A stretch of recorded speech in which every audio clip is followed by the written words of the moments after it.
very particular interest in what I wanted to study. So I wanted to do neuroscience and gender studies together. And I knew that those fields were very important and growing right now in the US. So I thought the US would be a great place for me to, join the conversation, join the part of the process that is growing at the moment.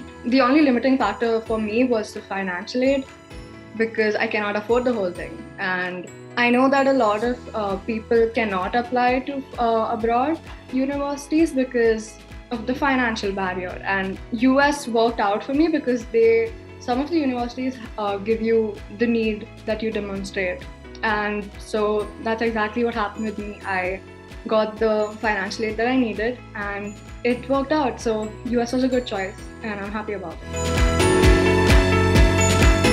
UPenn made sense for me because the majors that I wanted to apply for were really up and coming in UPenn at the moment. For example, UPenn is going to launch a trans research center the year that I joined. And I really wanted to be like the first batch, helping it out.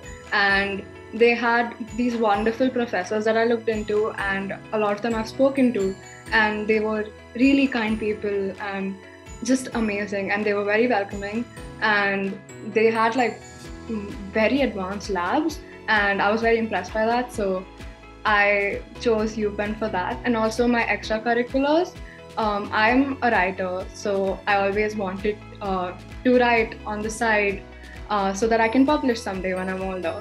And Penn has something called the Kelly Writers House, which enables you to work and write at the same time when you're doing your majors and studying.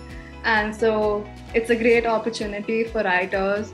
And I knew that Philly was a great city because I also shoot film photography. So I knew that, it would be a great place for me to be if I wanted to pursue that as well. And yeah, so that's why I chose UPenn. I think what really helped me was that my advisors actually believed in me, which I myself did not. And they made me, trust the fact that I should trust myself and the fact that I can get into college. And that really helped. And also it was really helpful to have somebody plan things with you so that you don't slack off very often, and have something on like having timetables is important, and like having deadlines is important because sometimes we don't complete those things and don't hold ourselves accountable. So it was good to have that, to hold myself accountable. Also, it was helpful to have somebody, giving you the advice that you needed and you answer your questions, because there are a lot of questions that you can come across from just a simple application. There are a lot of doubts, and it's nice to have somebody to clear them out for you and make you really focus on the things that you actually need to, rather than getting sidelined into these small things that you don't have to worry about. So the college counseling thing really helped me in those fields.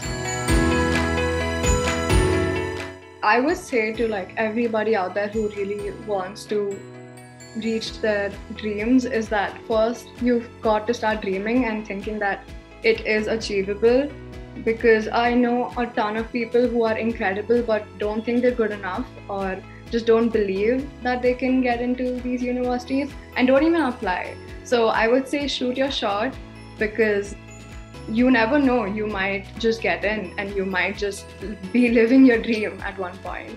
So, and be true to yourself, because you cannot try to like pretend to be somebody else for anybody, because that's a whole another tiring process. And the college admissions people can tell when you're not being yourself, because you aren't as passionate enough when you're talking about yourself if you aren't being yourself.